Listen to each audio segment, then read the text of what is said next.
Welcome to Skincredible, where we tell you what you should know about your skin and how to glow. 'Cause your skin's incredible. Hello, everybody, and welcome to another fun-filled episode of Skincredible podcast. We're so thrilled to have you listening. You are in for a real treat today, you guys, because we have a fabulous guest. He is a pediatrician. He is an allergist. He is a dermatologist. He is a magician. And this, you guys, is Dr. Marc Serota. Welcome, Marc. Welcome to the pod. Thanks for having me. And my favorite of those is magician for sure. So thank you for recognizing me. I mean, we got to talk about that. So first of all, I know you through all of our work together in the dermatology universe, but the audience might not be familiar with you. Go ahead and tell everybody who you are. Who is Marc Serota? Yeah, thanks so much for having me. So I started out after medical school doing a pediatrics residency and then an allergy immunology fellowship. And I was seeing so much skin disease during my allergy fellowship that it prompted me to then do a second residency in dermatology and become board certified in dermatology. So I practice in dermatology and allergy immunology. And I also got interested in telemedicine. So I ended up founding a telemedicine company that helps power telemedicine brands all over the country, help patients access care. So a lot of different interests, but my first love was allergies and skin disease And magic. and magic. How did you get into magic? Where did that fall in your training? I was actually on an airplane and my brother's soccer coach was an amazing magician and he showed me my first card trick, which I still do today and is an awesome trick. And I went up to the front of the plane and showed all the parents and they were legitimately impressed that this, 10-year-old showed them something they really couldn't understand. And I instantly was just like, I need to learn everything I can about magic. So that sparked a lifelong love. I've never performed a paid performance, but if you ever come to one of my lectures or anything like that, I usually finish with a trick if I can. I've seen it and it's amazing. And I don't know how you do it. And one day I would like to know. One day when you retire from magic, I would like you to disclose all your secrets. You can come back on the pod and tell us how you do it all. Everybody should know one good magic trick. It really makes you stand out. And even just doing all those interviews for all those different specialties where you have to interview with lots of different people and they're trying to remember who everybody is, it just helps you stand out. So I think everybody should know one good magic trick. I love it. I love it. Yeah, they're like, oh, that was the interviewee that did the magic for us. And you immediately are endeared to them. Do you like to do like sleight of hand magic? Isn't there like different kinds of magic? There's like sleight of hand and then there's like, I don't know what the other kinds are. Yeah, I'd break it down into like three categories. One is like big stage illusions where you need lots of props and money to invest in special stage illusions. The second is called close-up magic or street magic, where you're doing things kind of one-on-one close up to people, which includes cards and other things. And then the third type is called mentalism, where it's more the perception that you're able to read someone's mind or read their body language. You're not. There's always a trick involved, but those are the three types. So big illusion, small illusion, or just pretending like you can get into their brain. Have you seen the movies Now You See Me? Or what's the one about the magic with like Isla Fisher and the guy from the Facebook movie and Woody Harrelson? Yeah, Now You See Me, especially the first one, is a great movie. And there's a couple of real magic tricks that they really did perform in there. And even the ones where they didn't perform them, it's still kind of cool how they used movie magic to make it look like a real trick. So I definitely recommend that. And then if people are interested in another magic movie that's fantastic, it's called The Prestige. It's one of Christopher Nolan's like lesser known movies, but it's Christian Bale, Hugh Jackman. They're like competing magicians at the turn of the century. And it's just like an awesome, really well done movie. So if you're into magic or you want to see a couple of good movies, those are two for sure. If you had an opportunity to have a show in Las Vegas, a magic show in Las Vegas, would you throw medicine away and just be like, I'm going to Vegas, I'm going to be an entertainer? I don't know if I would throw it completely away. I think something about me is I really like the diversity where I'm interested in lots of different things. I'm not someone that can just like sit in a medical office every day, 5 days a week, but I definitely would do it for some specified period of time. And whenever I do a lecture or if I see a patient, I do a trick for them and they say, they compliment me on the trick. It's always like, they say, oh, you should be a magician. I was like, are you saying I'm a bad doctor or a good magician? Yeah, I never know. So I try to be both. I would like to be both at the same time. So I'll check out your skin during the day and then do your show after dinner in Vegas. Yeah. I love it. I love it. Well, I've seen you live doing it and it's fabulous and amazing. And one day I want you to disclose all your secrets. You are practicing as a dermatologist. You also do the tele stuff, which I think is really, really cool. Where are you in practice? I practice in Littleton, Colorado in private practice, mostly dermatology and then a little bit of allergy mixed in as well. I love that. I love that. And then we read online that you play soccer? Yeah, growing up, I played a lot of soccer and was very competitive with soccer. Played through college and part of med school, so I did a combined 6-year college med school program. So instead of Oh my doing gosh. 4 years of college, 4 years of med school, you do 6 years altogether.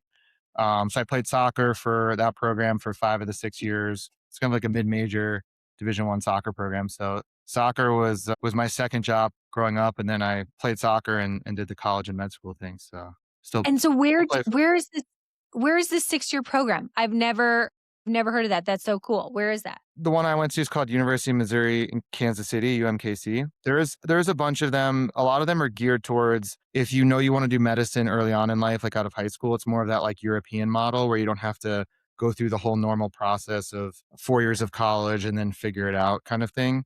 So I know like Northwestern has one. There's a few in Ohio through Neo UCOM. There's some in Philadelphia with Hahnemann, like Villanova, Drexel, Lehigh. They're scattered all over, but they're mainly geared towards residents of the state who they want to stay there and practice, usually like rural medicine.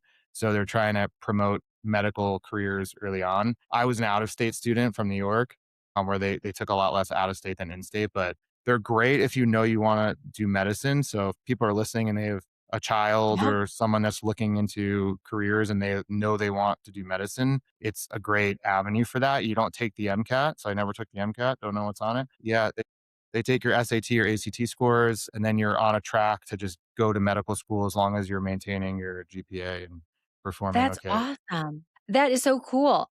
And so are you a Kansas City Chiefs fan? I am. I became a Chiefs fan before Taylor Swift said it was okay. So I know you're a fan, but I am.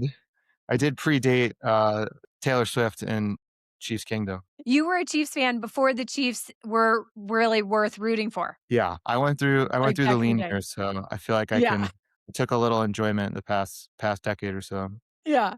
And then being a soccer buff, do you call it football? I mean, I still call it soccer. I like watching American football more than, like the Champions League or something. But the World Cup's coming this summer. If Yeah. if you're interested, that's definitely a cool thing to do. It was last in the U.S. in '94, and I went to some games as a little kid. So now I get to take my son to a few games. If you get the I chance, think you should definitely do that. the most I've been into soccer is Ted Lasso. I mean, that's a good entry point. I think that's a Yeah. good entry point. I like it. I like it. Well, we're so happy to have you on because your experience in your training, hey, it's a good thing that you did the combined college med school because it saved you a couple years. Because then you spent, if my math is right, about 1 billion years doing residency programs. I think I could have like became a brain surgeon and saved a couple Yes. years, but I had a lot of interest and I did save a few years. When I graduated, med school, I was 23 and I didn't really know what I wanted to do. So I was 3 years of pediatrics, 2 years of allergy, and then 3 more years of dermatology. So eight Derm. years total. Yes, that's quite impressive. And so your background and your experience and your knowledge base is really, really unique. And so when I was thinking about who do I want to have on to talk about food allergy, the relationship with eczema, the atopic march, and all those things, I could think of nobody but Dr. Marc Serota. And so I'm so thrilled to have you on to tell our audience all about these things. I wanted to start out with talking about food allergy in general. What are the most common food allergies in kids? So there's basically a list of foods that people should be familiar with food allergies. It used to be the top 8 foods. Now I think people think of the top 9, the big 9. So in no particular order, it's milk, eggs, peanut, tree nut, shellfish, soy, wheat, fish, and sesame. Those are the big 9 foods. And I separate peanut and tree nut because people get confused and just call them nuts. Peanuts are a legume. They're not directly related to tree nuts, but because they're prepared in the same areas of a kitchen or in packaging, we recommend just avoiding both and just lumping them together as nuts, but they're not actually the same group of foods. And in kids, milk, egg, peanut would be the top foods that you would want to know if your child was allergic. And if you're allergic to tree nuts, like, so that's cashews, pistachios, almonds, those are all tree nuts? Yes. And so if you have an allergy to one of those, do you automatically have an allergy to all of them? You don't automatically have an allergy to all of them. There is a lot of cross reactivity. So your immune system is identifying little sequences of the proteins that make up those nuts, and they Yeah. look very similar, and they're Yeah. also frequently prepared together. Theoretically, though, if you knew that you were taking a pistachio right from nature and eating it, and you had a walnut allergy but not a pistachio allergy, there's a reasonably good chance you're not going to have a reaction to it, especially if you've been tested and you're negative for that other tree nut. But in practicality, once you're allergic to one tree nut, we just label you allergic to all of them because it's just too dangerous to mix and match them. Totally, totally. Understood. And then what are the most common signs of a food allergy? Like, is there anything, if a parent comes in and says, this happened after eating this food, when are you like, that sounds like a food allergy? So the word allergy means a lot of different things to different people. And Yeah. I try to think about a classic allergic reaction that could potentially cause a serious symptoms or death, anaphylaxis, versus you're intolerant to something. So someone, for example, could be lactose intolerant, and when they have milk, they get GI upset, diarrhea, gas, things like that. That's an intolerance, but it's not an allergy in the sense it's not going to cause a traditional allergic reaction that could kill you or cause the typical allergic symptoms. So when someone says they have an allergy, the symptoms you would want to look for to say, is that truly an allergy or some kind of an intolerance? Typically they involve itching, hives, swelling of the skin, swelling of the tongue or tingling or burning sensation of the tongue because that's the first place that your mucosa is contacting it. And then more systemic reactions would be concerning for laryngeal edema, so throat swelling, potentially low blood pressure. The one people frequently forget, which gets them into trouble when they're having an allergic reaction to a food, is vomiting or even diarrhea, but usually more vomiting. So you could Yeah. eat something and start vomiting and not realize you're actually having an allergic reaction. But if you have vomiting plus something, especially something like hives or tongue tingling or throat swelling, now you're in really big trouble and you need to get treatment really quickly. Think about local symptoms like hives, swelling, throat, tongue symptoms, and then more systemic symptoms like vomiting or cardiovascular changes like low blood pressure. And And isn't some people even note the feeling of impending doom, especially if you're dropping your blood pressure. A lot of people report prior to like passing out from anaphylaxis, they'll say, I had this feeling of impending doom. So people oh my actually like God, kind of know their system is shutting overreacting. down. Impending doom, that sounds bad. I think if I was feeling impending doom, I would be pretty bummed about that. That doesn't sound pleasant. There's also a time frame to these symptoms. Correct me if I'm wrong. Like typically these things will occur relatively quickly after you've eaten said food. Typically, there's a few minor exceptions, but in general, you want to think about 15 to 60 minutes after you eat the food. So if someone says, I had an allergic reaction to a food that I ate yesterday, barring a few very rare exceptions, that's probably not what is causing your symptoms. Okay. Okay. Very good. And then when parents are thinking about introducing solid foods to their kiddos, which food to their little babies, which foods are like worth special thought and consideration? Peanut jumps to my mind, but is there anything parents should be like just a little bit cautious about? And how should they handle that? I've heard on the internet that some parents are like giving peanut butter to their babies in like the ER parking lot. Mm.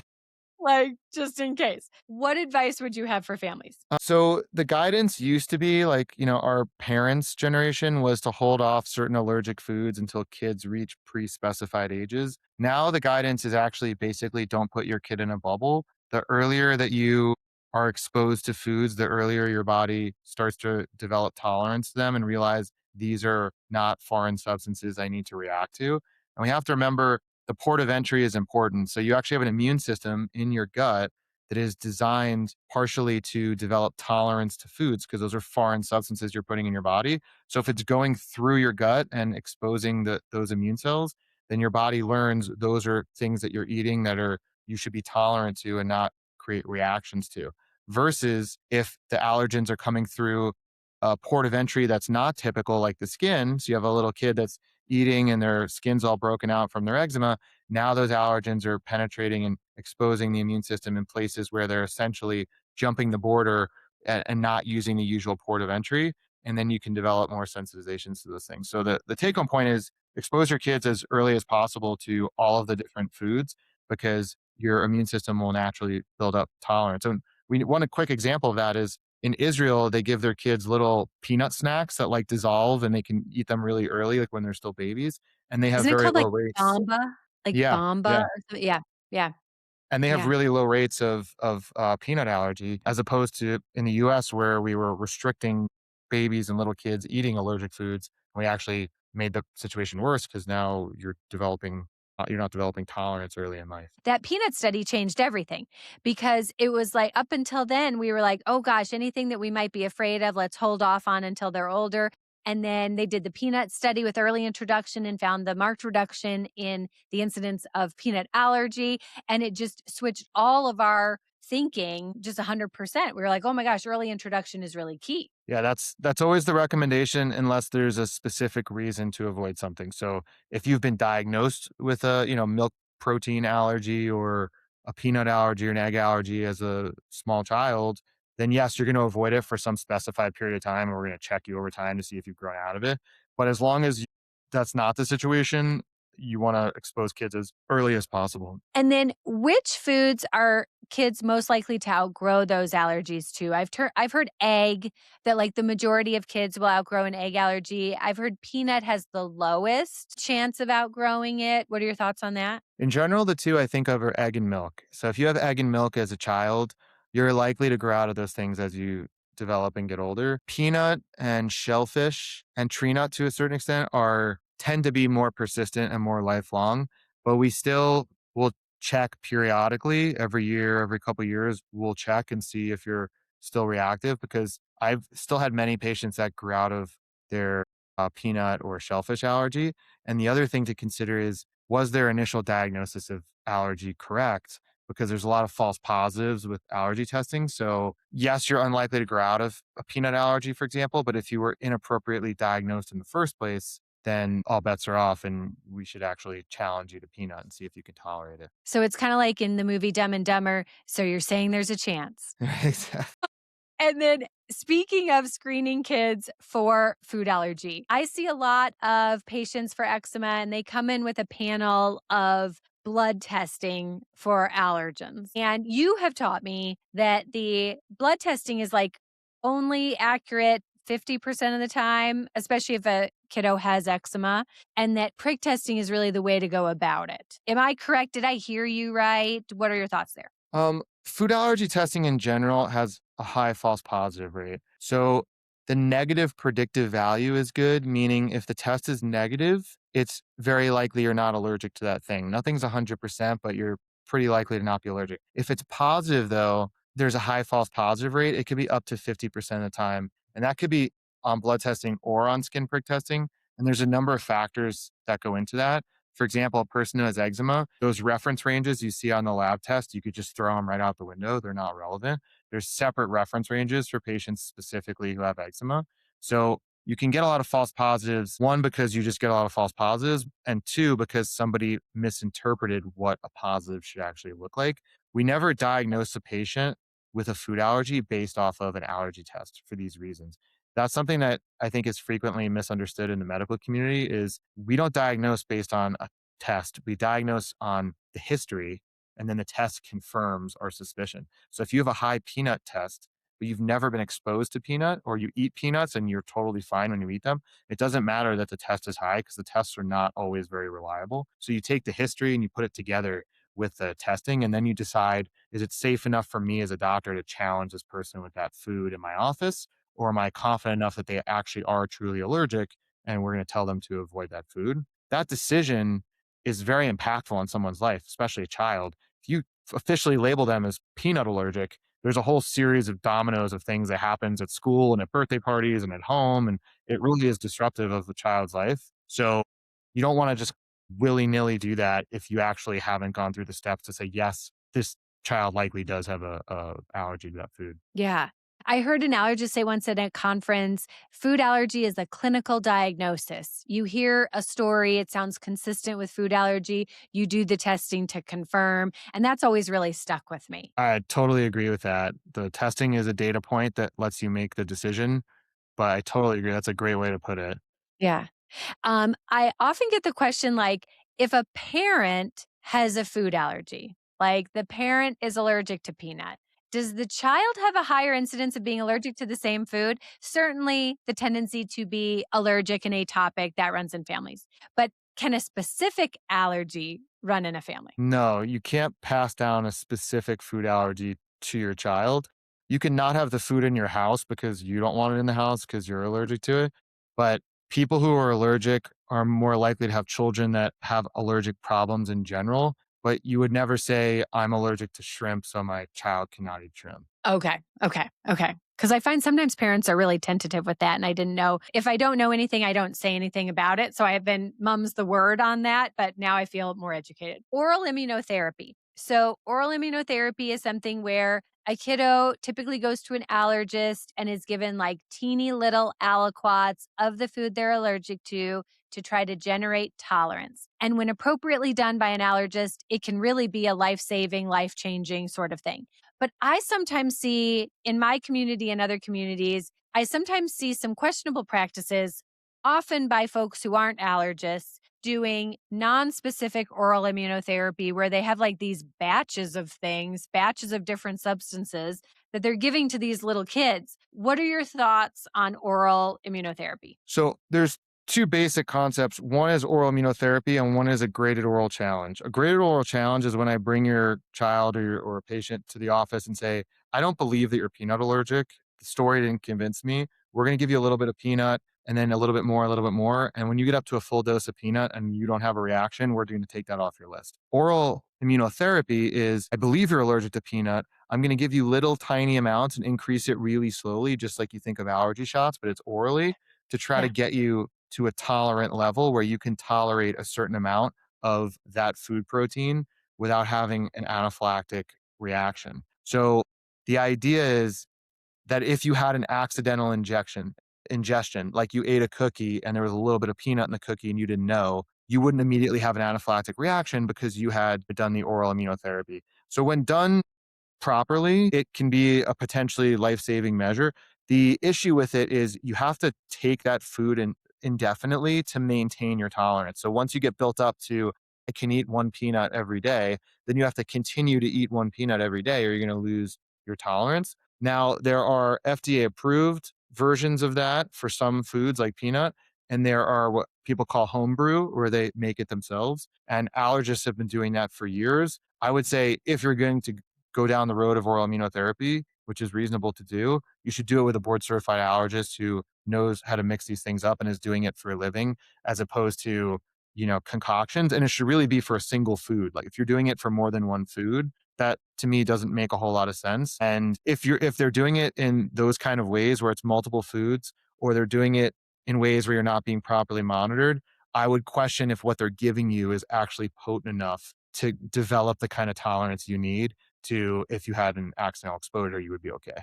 So yes to oral immunotherapy, yes, the FDA approved versions, probably to home brews, especially for single food allergens with allergists, probably no for the other thing that you were describing where there's probably a lot less data on that in general. And then lastly, there's an FDA approved biologic medication called Xolair, where you can Yeah. actually use that preventatively to hopefully prevent your body from being able to create an anaphylactic reaction if you were exposed to the food. So it's not like you're tolerant to the food. We're just suppressing the allergic cells from being able to make a response to it as well as they would have. And Zolar is approved down to 12 for hives. What is the age for food allergy? Is it lower? That's a good question. I want to say it's two, but I'd have to double check because they're constantly changing. I don't want to misspeak. Yeah. And for those of you listening, Zolar works by targeting IgE, which is the immunoglobulin that plays a crucial role in allergies. And so that's how it works to help kind of mediate or lower your sensitivities to these things so that you're not going to, have a full anaphylaxis if you have an accidental ingestion. And So that can be a it's really age big deal. one. Age Age one. Yeah. 1 for food allergy. Okay, good. And it's a shot. It's an SHOT, as I say. And in the little ones for that purpose, Mark, is it monthly? It's monthly, and to me as a parent and as someone who's treated anaphylaxis patients, about 150 people every year in the US die from food allergic reactions that are very preventable. I would 100% want that for my child because God forbid they're at a friend's house or at school, what you just can't control it 100% of the time. They Yeah. need to have an epinephrine on them, but if they've been getting the Xolair injections, there's a much better chance they're gonna be able to survive that episode. And I've heard you talk about the use of EpiPens in kids with allergies and adults with allergies to a food. I heard you say the reason to give an or you want to give an EpiPen when you think about giving the EpiPen. If it crosses your mind, go ahead and give it. 100%. That is my number one piece of advice, not just for physicians, but for parents or anyone who's food allergic or allergic to anything. If you're thinking about if you should be giving epinephrine, you should have just already given it. It Yeah. lasts for 3 to 5 minutes. It's not going to harm a person. It's going to increase their heart rate for a second. But if they're actually in anaphylaxis, it's going to save their life. So you're not going to harm them and you could potentially save their life. The number one associated reason for somebody dying from allergic reaction is delayed administration of epinephrine. So if Of people get epinephrine. epinephrine right away, they're much more likely to survive. What happens is the person, the kid is having symptoms, they're having hives, they're having a little bit of swelling. The nurse in the school gives them Benadryl and says, go sit in the office for a bit, see how you feel. Epinephrine first, and then ask questions later. Yeah. And are the expiration dates on the Epi shots, like, would you ever use an Epi shot past its expiration? Yes, I would totally ignore the expiration date. You can look at Yeah. that after you give it, but Yeah. they've actually done studies. They did studies in they were like steaks, so like muscle, like pieces of meat, to see Yeah. what the potency was. And I think Yeah. 5 years past its expiration date, it still retained like 80% of its potency.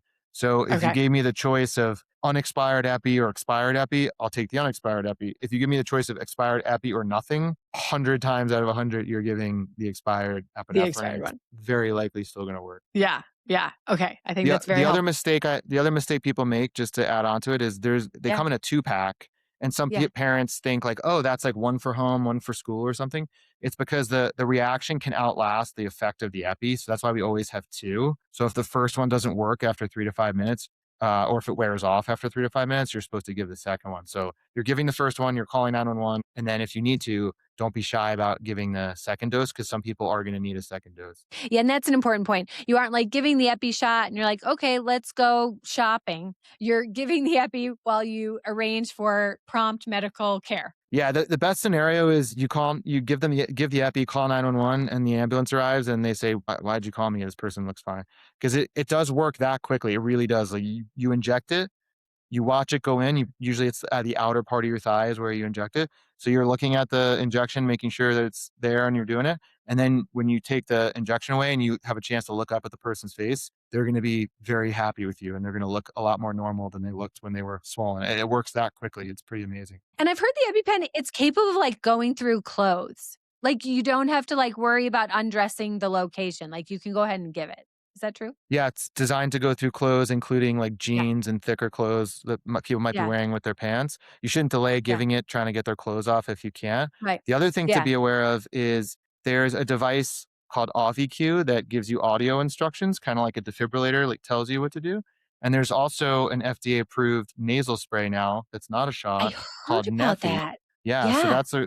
and their efficacy is essentially the same as the injection, which is pretty incredible. So I think as a doctor, I kind of like give me the shot. I know I got it in. Right. I feel good about myself. But in Yeah. reality, the nasal spray for most people would be a lot less intimidating, and maybe they would just give the medicine just that much quicker because it's just a nose spray. And it's such a cute name, Neffy. Yeah. Like sometimes the FDA just nails those names, and Neffy is an example. It's like Love your it. cute little pet Neffy. It's super cute. So now let's talk about the relationship between food allergy and eczema, because this is something I encounter every single day in clinic. Parents wonder, families wonder. And so as a dermatologist and an allergist and a pediatrician, what is your understanding of the relationship between food allergy and eczema as we understand it today? Because it's something that has evolved over time. It's been debated, and I think like minds can have differing opinions on this. But my understanding and what I believe is true is food allergies can be associated with eczema.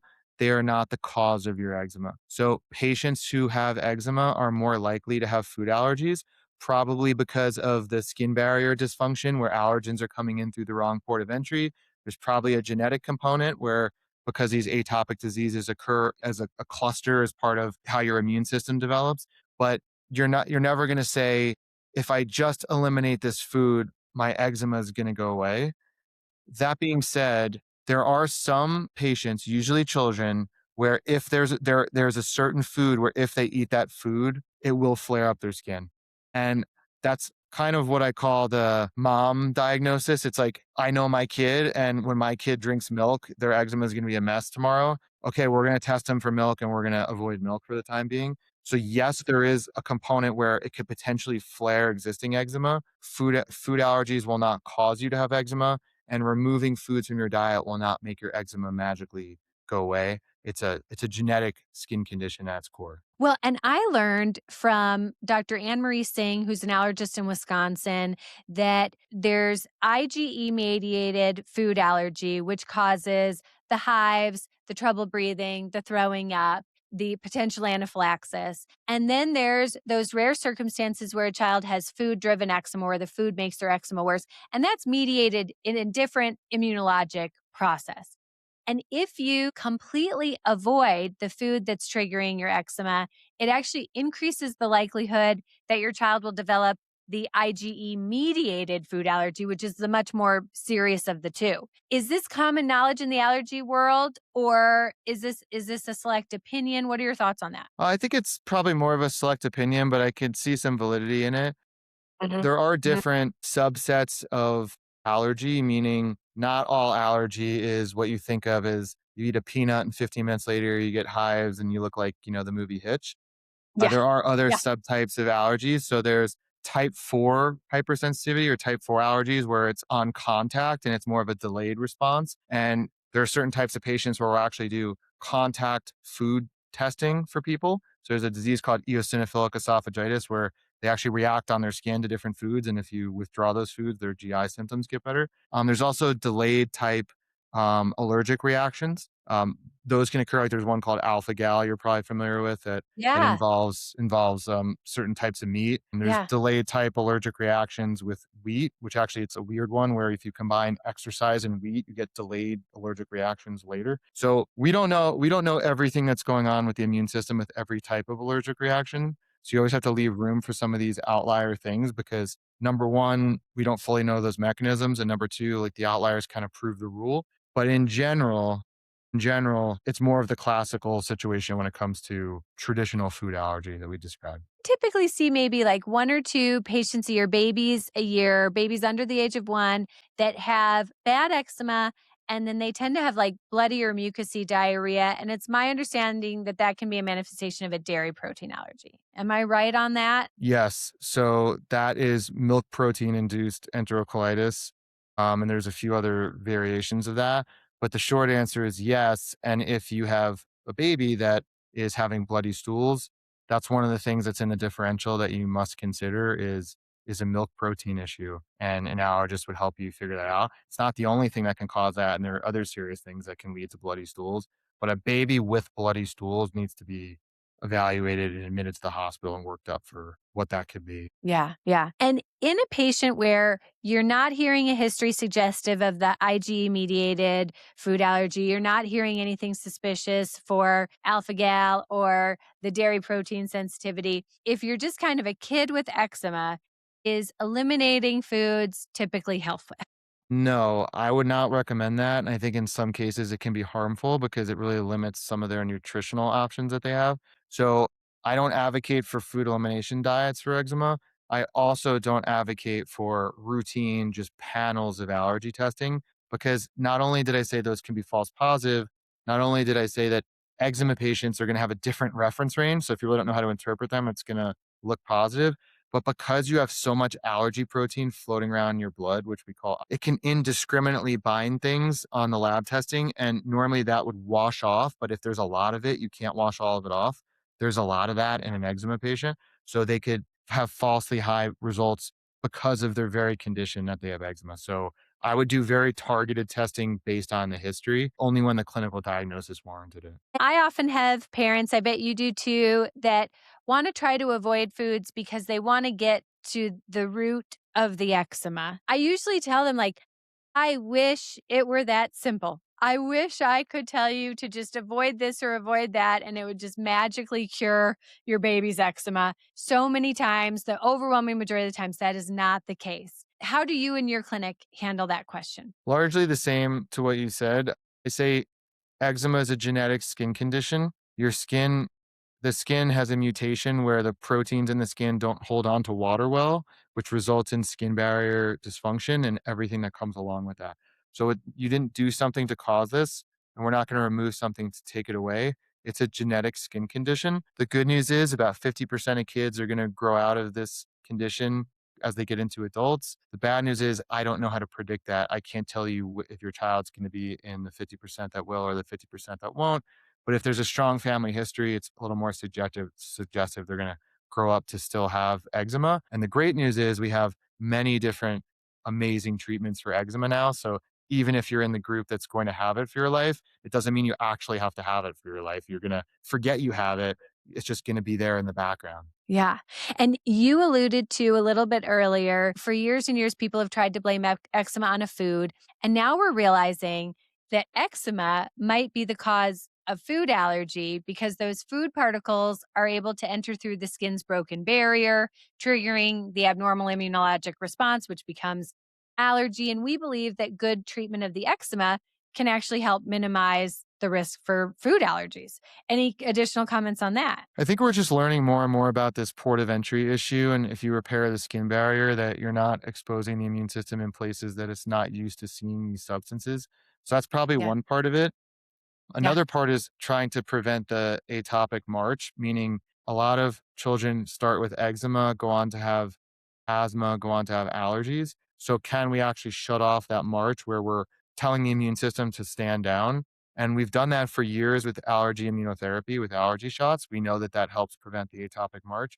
And then some of these newer treatments that we have, not so new anymore, biologics like Dupixent, we're starting them now as young as 6 months. So, the hope is that we'll be able to affect the same kind of thing where by turning down those immune responses, they're not going to go on to have other diseases that are frankly, some of them are harder to treat than eczema is sometimes. Asthma could be a worse problem for the person than their skin. So if we can prevent them from developing asthma down the road by treating their skin, Yeah. that's kind of No brainer.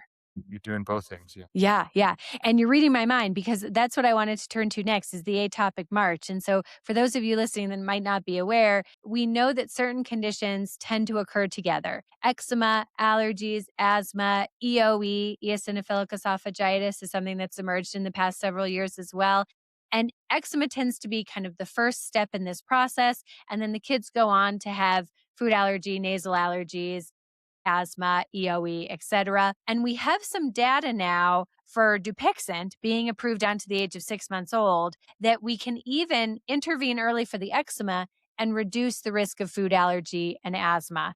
And I find that really, really important and cool. As an allergist dermatologist, Marc Serota, your 2 cents. Yeah, it's really encouraging that we can affect change like that at such a young age. When you're talking with 6-month-old parents about, hey, I'm going to put your child on a injection once a month indefinitely, we're going to clear up their skin, but sometimes they need a little bit extra motivation as to why is my 6-month-old deserve to be on injections. Well, I want to prevent, I don't even want to know which 50% of my patients are going to go on to develop another atopic comorbidity. So if you can actually shut off that process early, that's really exciting. And I think the proposed mechanism for doing that is it's targeting a really central part of your allergic immune system called the Yeah. Th2 cell. So the naive T cell is differentiating into the allergic cell general, and that is the quarterback for a lot of allergic problems. So if we can stop that signaling process, then we can effectuate not just their eczema getting better, but all of these other atopic diseases. And that's why Dupixent has all these different indications beyond just eczema, things like asthma, eosinophilic esophagitis, you mentioned.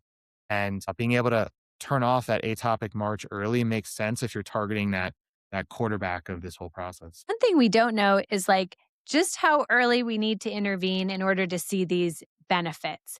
Knowing what you know about immunology, do you have a best guess? Like, do you think it's best to introduce it before age 2, before age 5? When potentially has that ship sailed? Where's our window of opportunity? We don't know exactly. I would say a universal truth when it comes to the developing immune system, which begins in utero and progresses throughout your entire life. The earlier you do it, the probably better off you are, because once you actually allow cells that are not tolerant to either your own self proteins, which causes autoimmunity, or they're not tolerant to normally occurring things in your environment like allergens, it's very difficult to put that genie back in the bottle and say, I don't want those cells circulating in my body anymore because they're reacting to stuff they shouldn't be reacting to.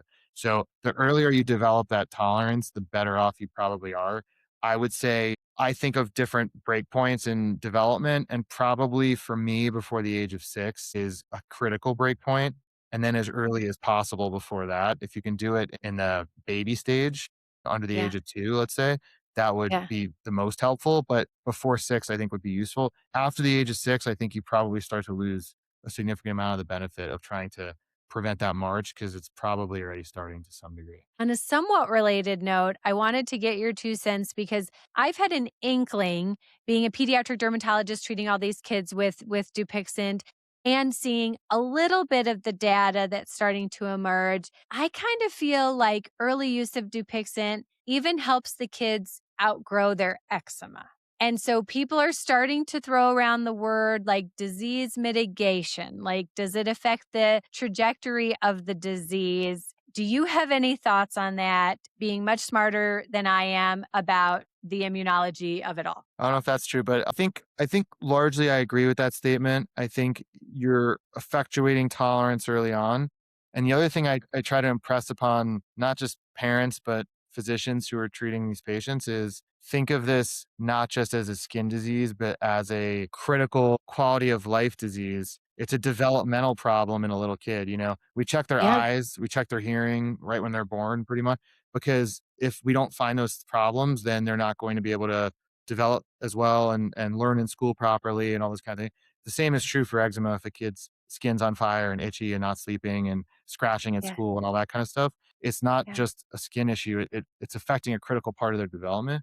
So yes, I agree that we probably are actuating change if we start early on, but I also think even if we weren't, it would still be worthwhile to get aggressive early on because of these other reasons with development. And I always get asked, as someone whose first love was pediatrics, how early do you start a kid? But when do you have that discussion about a shot, biologic treatment like Dupixent with a parent? And I say as soon or earlier than my adult patients I see, because they're having their whole development be affected by this disease and probably affecting the whole family as well. And yeah. things like the proper amount of sleep at night and being able to be alert and pay attention during school and things like that, those are like critical for a child's development. Yes, and I know a lot of people are throwing around the term like cumulative life course impairment, that a lot of the conditions we see and treat as dermatologists, there's additive downstream issues that occur as a result, and those things occur and pile up over time. And I think eczema is one of the leading causes of cumulative life course impairment in my Totally. practice. They've Yeah. looked at quality of life measures, and you wouldn't believe, I mean, like skin disease that's itchy, like eczema and chronic hives and prurigo nodularis, those rate way higher on, like, the impact on people's lives than some diseases that you would think of or like, if you said asthma or eczema, you say, "Well, asthma, I can't breathe," and eczema Right. is a skin rash. Their eczema Yeah. is way more impactful to their life. It's on the order of, like, someone who has type 1 diabetes who has to, like, do insulin 4 times. That's how impactful it actually is on their life. So sometimes I think, especially providers in other specialties, maybe kind of discount skin disease as it's a rash, Yeah. but to patients, it's actually really impactful on their quality of life. Well, and that segues nicely to the last thing I wanted to get your opinion on before we do a fun rapid fire speed round. I find that sometimes in clinic, I'm trying to convince families that it's a good idea to treat and manage their child's atopic dermatitis. Even though the burden is so great, I find that there's a lot of fear sometimes. There's more fear of the treatments than there is of the condition. And I don't think there's a parent out there that would decline treatment for their child's asthma because, of course, it's scary when your child can't breathe effectively. But I feel like almost every day I'm seeing a family where I'm really pushing them to do something. What are your thoughts and feelings on that? I think a lot of it came down to a scary word called steroids. And Yeah. you say, I want you to give your kid steroids to make this go away. It's like, well, he has a rash, or I could give him the scary word steroid. So Hmm. so the good news is today we don't have to use any steroids for eczema patients. So we have great Yeah. topicals that are non-steroidal. We have great systemic treatments that are non-steroidal that are very targeted. So I think that's part of it. And I think the other part is some people are really kind of all in on the natural types of treatments. And that's where I think you have to work together and say, hey, I'm not discounting natural things. There's great treatments that derive from natural products, and there's terrible things that are natural. Like cyanide's natural, and Right. so is Yeah. digoxin that helps people's heartbeat normally. So those are both derived from natural sources. So it's not natural or not natural. It's not necessarily Hmm. steroid or not steroid. It's how targeted and safe is this treatment and how effective is it? So I think debunking some of the steroid stuff and then not discounting people's natural feeling to want to do things that are, naturally derived and not something that's made in a laboratory. And I think you can work with people to try to do both. One thing that I do that I think is very effective in kids, if kids have a low zinc level when you check their zinc levels, Right. it is Yes. like magic if you replace their zinc. So the worst eczema patients have a disease called acrodermatitis enteropathica where their gut does not absorb zinc well. But then there's a subset of eczema kids that because of diet or gut or combination or whatever it is, they actually have low zinc levels, and you could like give them every cream and everything under the sun, but if you don't replace their zinc level, it's not going to get better, and if you do replace it, they will get better. So I'm an advocate for doing multiple different approaches at the same time, but if you can get them off the word steroid, that helps a lot. Yeah. You taught me that about the zinc. And I'll be honest, I've been a poor adapter of it simply because I feel a little bit bad ordering a blood test in a young patient if that's the only thing we're checking. Do you ever just have them like try zinc supplementation instead of checking the lab? Do you ever just have them try it? Yeah, you can. You could just start with like a relatively modest dose of zinc and see them back in a month or 2 months. I would just say, especially if you're kind of going to be a new adopter to it, don't Yeah. give them a ton of other stuff because 'cause you're gonna think the other stuff did it or whatever. Like, Sure. a little cream here and there is fine, but especially if they're hesitant to do other treatments anyway, and you say, "Okay, well, I heard this one guy on a podcast, and he said, Yeah. you should try this." Zinc's a natural substance that everyone needs to absorb anyway. Basically a vitamin. So, let's try this. We'll just do a lowish type dose, a normal dose, and then we'll see you back. And then I'd love to hear, if you tried out how it went. Yeah. Yeah, and I think what people would say is, I heard this guy on this amazing, wonderful podcast called Skincredible talking about that.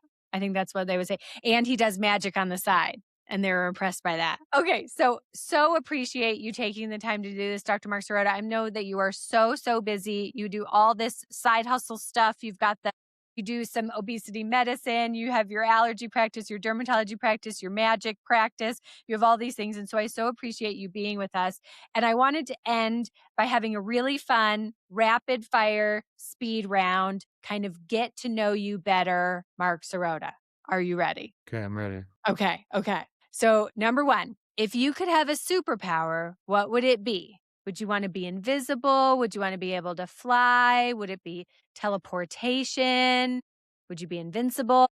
Wow, that's a great question. I feel like there's so many unintended consequences you can get from that. Okay, I'll say I would love to fly because I love to travel, but I hate the actual travel. So if I I could know, fly really right? quickly, that would be amazing. Well, and to that point, I think I would choose teleportation because you could just be somewhere else. Just like boom. Okay, I agree, but I'd want you got to enjoy the journey. You got to enjoy the I journey. guess that's So true. I guess you're gonna that's miss all the true. cool scenery if you just get there. Yeah, that's true, but I'm afraid of heights, so I think I would still choose teleportation. Question number 2, we're approaching Easter. Cadbury eggs, or Reese's peanut butter eggs? Okay, so we talked about allergies and how like, you can't pass down allergies to your kid. My parents did not know that and they told me I was allergic to chocolate my whole life. So I love every food except chocolate. Like I don't eat chocolate and I'm like such a foodie. So my son thinks I'm a total weirdo that I don't eat chocolate. He tells like strangers, he'll be like, when we were in the supermarket, he's like, he doesn't eat chocolate, just so you know, isn't that weird? So I like the Peeps like marshmallow things. The Yeah, Peeps you'll do marshmallow things those. are where it's at. Oh yeah, those are awesome. And so do you think because you were forced to avoid it, you just never developed a taste for it? Yeah, people get like a aversion to it. So we'll have Yeah. parents that bring their kid in and they say like, I want him tested for peanut, and I'm like, I know he's not allergic. Like he's not allergic to peanut. We have to do a great oral challenge, but he's totally not allergic. His testing is zero. Like it's all fine. And the kid won't eat it. They physically won't eat it. So when we do a graded oral challenge, it's like, are they old enough to tell me if they're feeling a problem? And will they reliably eat the food when I tell them to eat the food? So, Right? there was a kid in my fellowship, we had to do lobster testing and the mom brought in these like lobster tails and the kid refused to eat it. So we just had lunch.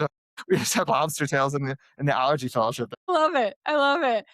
I think though, Mark, if I was in your situation with the chocolate, I think I would power through. I think you're giving up too early. I think you need to keep trying it. I've tried. I've tried. You're like, I've been there. It's like it's so bitter. It's like bitter to me. You could give me like like the reality shows they make them eat the gross foods. Or I would literally eat like worms or whatever else if you put like chocolate cake or like where I would eat whatever the other thing was. Wow. It's Crickets. that They bad. say Yeah, crickets are high in protein. They say eventually we'll be eating crickets. I'm in favor of it. I think it's fine. Are you? You're pro cricket? Okay. Or I guess if you're eating them, you're anti cricket. Okay. Question number 3, going out to dinner versus cooking at home. Going out. I'm going out to dinner for sure. Yeah, Me too. that's easy. Me too. Your favorite dinner out, what kind of restaurant do you choose? Do you do steakhouse, Italian, Chinese, Thai, sushi? I could eat like sushi every night of the year. And we have a great sushi restaurant in Denver called Sushi Den. And literally the two chefs that own it are like master sushi chefs. They just got a Michelin star actually for their like little tiny sub restaurant. What? But the third brother lives in Tokyo, and every other day he goes to the Tokyo fish market and sends over like whatever the good stuff is. So they have like a refrigerator of like hanging humongous tuna things or whatever. So I'm doing a talk there, and I was like, guys, do you think people are gonna come from downtown, like drive 20 minutes to like Yes. this Wash Park area for this? And they were like, not for your talk, Mark, but it's sushi den. So like it's already filled up with like just provide. I was like, oh, okay. So Yes. Sushi if Den. anyone's in Denver, sushi den. No, 100%. I echo this. I lived in Denver for 10 years. Sushi Den and Izakaya Den, its sister restaurant, they're like right next door to each other. They are both phenomenal and amazing. And yeah, I mean, can't say more good about those places. They're so good. Number 4, Coke versus Pepsi.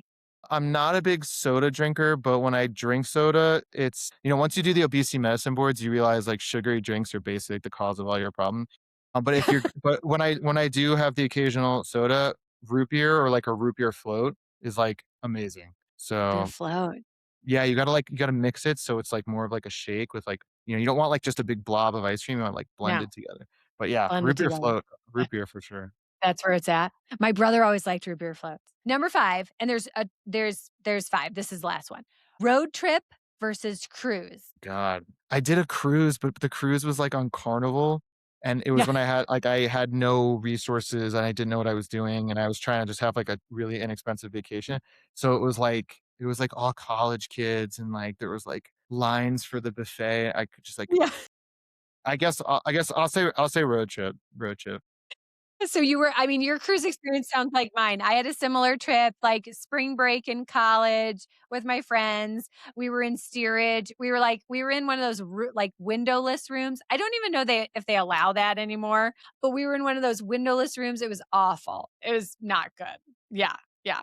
There's probably some Um, really nice cruises out there. I have not taken one, so I'm gonna say road trip. But if anyone has good experience with a cruise somewhere, let me know because I'm down for something a little bit better. I think I would do like an Alaska cruise or like a Viking River cruise in Europe. I think I would do one of those. My issue is like I feel like if you do cruises, you can never really like get to know an individual place because you're just like there for a few hours or a day and then you're like back on the boat a lot. So I guess if you want to see a lot of places quickly, it's good. But then like the idea should be like find the places you thought were cool and you like, and then like do like a real trip there because you're just getting like an overview. An overview. Yeah, They yeah, should yeah. do they should do like Dr. Derm meetings and stuff. They never do on cruises. That'd probably be good. I Somebody should do. know. That would be so good. Maybe we could even do like a podcast cruise and we could record live episodes of the podcast and have guests on talking about the stuff and have a live audience. Yeah, they should do like below deck Mediterranean clinical or whatever, like I would totally do that. Below I would do deck that. MD Mediterranean. Well, thank you so much, Marc Serota. This has been magical. I saw Fun. what you Yeah. did there. Yeah. Thank you everybody for listening. Keep listening. We're going to have a lot of awesome episodes on Skincredible where you can keep learning credible information about your skin.